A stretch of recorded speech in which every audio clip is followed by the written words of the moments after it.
প্রিয় বন্ধুরা, দেখো আনারসের জায়গা। এটা বড়টা আনারসের জায়গা। খালি দেখো হাফ ভরেছি, সময় পাচ্ছি না। তাই তাই আমি একটু ওগুলা মোটামুটি হয়ে গেলে তারপরে বসাবো।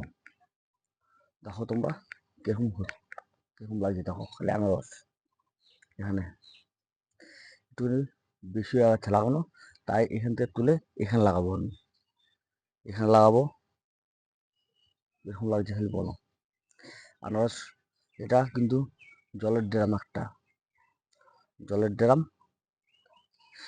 সেটাই এখানে লাগানো হয়েছে। মোটামুটি মাটি মাটি দিয়ে এখানে মাটি গোবর সার কমপ্লিট করেছি। এখন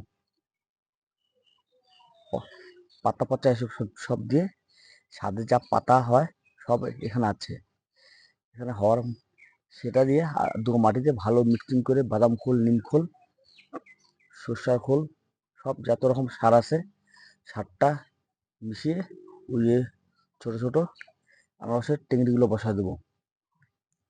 বসালেই মোটামুটি হয়ে যাবে।